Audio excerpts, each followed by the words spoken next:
दोस्तों नमस्कार, मैं राम सूरत यादव। आज हमारे देश में चुनाव को एक तरीके से मजाक बना दिया गया है और आपने देखा है कल जैसे ही राहुल गांधी रायबरेली से अपना नामांकन किया तभी से पूरी बीजेपी जो है राहुल गांधी के ऊपर हमलावर हो गई है, डरने डराने की बात कर रही है। और यहाँ तक कि प्रधानमंत्री स्वयं जो है रैली में ये बात कहते पाए जा रहे हैं कि प्रधानमंत्री मोदी ने स्वयं रैली में कहा कि राहुल गांधी डरो मत, भागो मत, मतलब सीधी तरीके से एक प्रधानमंत्री स्वयं तंज कसते हुए बताइए इस तरीके के प्रधानमंत्री की भाषा है कि क्या कोई कहीं चुनाव नहीं लड़ सकता।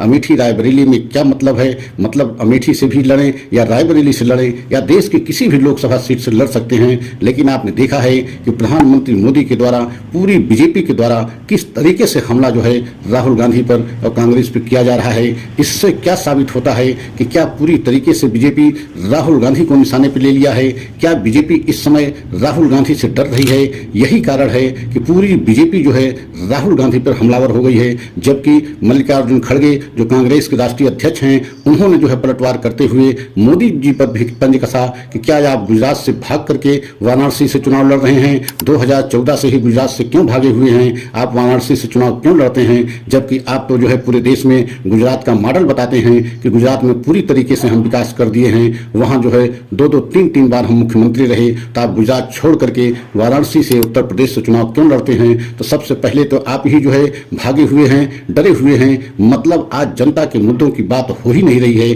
तो आज हम इसी पर पूरा सच का खुलासा करेंगे। लेकिन आप लोगों से निवेदन है कि अगर हमारे चैनल पर पहली बार हैं तो चैनल को लाइक सब्सक्राइब जरूर कर लें, वीडियो को अंत तक देखें तभी पूरा सच समझ में आएगा। तो सबसे पहले इस चुनाव की विशेषता आपको जानना बहुत जरूरी है कि इस चुनाव में सत्ता पक्ष की तरफ से बिल्कुल मुद्दों की बात नहीं की जा रही है।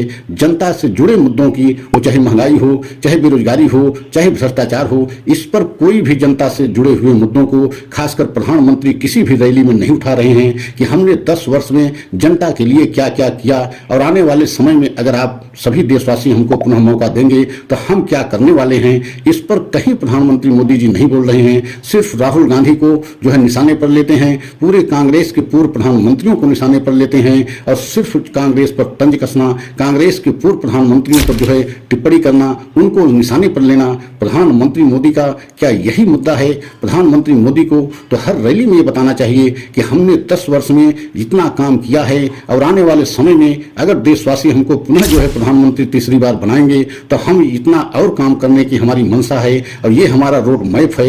ये चीज जो है बीजेपी को बताना चाहिए, क्योंकि 10 वर्ष शासन करने के बाद तो आपके पास विकास की बातें होनी चाहिए। लेकिन आप जिस तरीके से भटकाने की बात करते हैं, मुद्दों से एक तरीके से जनता को भटकाने की बात करते हैं, उससे जो है एक तरीके से गलत संदेश जनता में जा रहा है कि प्रधानमंत्री होकर के इस तरीके की बात कैसे कर सकते हैं। कौन कहां से चुनाव लड़े, कहां से नहीं लड़ेगा, ये उसकी स्वतंत्रता की बात है। रायबरेली से लड़ें या अमेठी से लड़ें, कहीं से भी लड़ सकते हैं। लेकिन आपने देखा है कि राहुल गांधी ने रायबरेली से नामांकन करके एक बहुत बड़ा खेला कर दिया है, क्योंकि रायबरेली वह विरासत की जो है राहुल गांधी की सीट है या कांग्रेस की वह सीट है जहां से जो है प्रधानमंत्री हमेशा बनते रहे, वो चाहे इंदिरा गांधी रही हों, चाहे राजीव गांधी रहे हों, ये सभी जो है इसी सीट से, लोकसभा सीट से चुनाव लड़के जीतते रहे और प्रधानमंत्री बनते रहे। सोनिया गांधी भी यहीं से चुनाव जीता और आपने देखा भी है कि 2004 में सोनिया गांधी एक तरीके से प्रधानमंत्री बन चुकी थी, लेकिन उन्होंने अपने स्वेच्छा से मना किया कि हम प्रधानमंत्री बनना नहीं चाहते हैं। ये देश में और हमारे खासकर हमारे लोकतंत्र के इतिहास में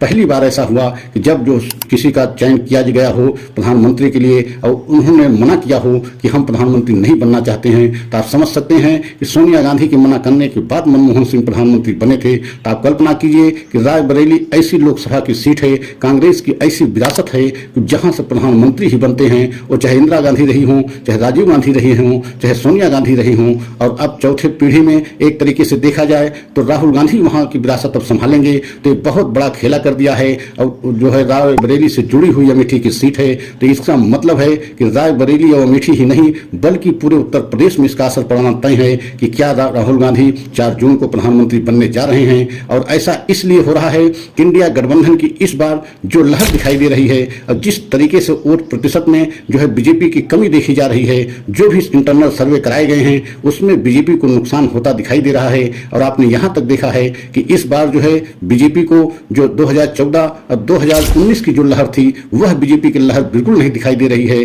और न प्रधानमंत्री मोदी के जो है प्रति लोगों में उत्साह दिखाई दे रहा है।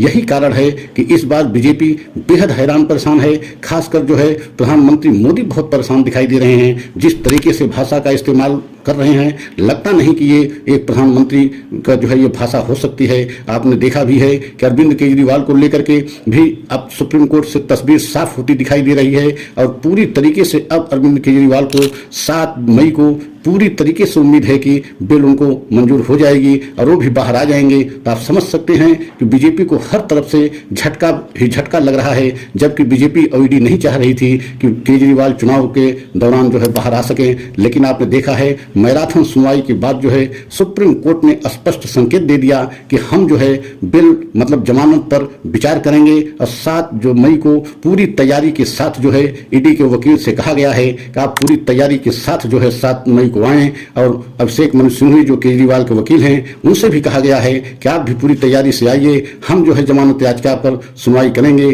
और जमानत पर हम दे भी सकते हैं, नहीं भी दे सकते हैं। तो एक तरीके से इतनी बड़ी टिप्पणी सुप्रीम कोर्ट की कि आप समझ सकते हैं कि लगभग ये माना जा रहा है कि अब अरविंद केजरीवाल की जमानत होना लगभग तय माना जा रहा है। अगर अरविंद केजरीवाल भी बाहर आ गए तो बीजेपी को बहुत बड़ा झटका लगेगा। तो आप समझ सकते हैं बीजेपी इस समय बेहद हैरान परेशान है। तो अगर हमारा यह वीडियो आपको अच्छा लगा हो तो लाइक सब्सक्राइब जरूर करें, कमेंट में अपनी राय दें। अगला वीडियो पुनः लेकर के आएंगे। जय हिंद, जय भारत।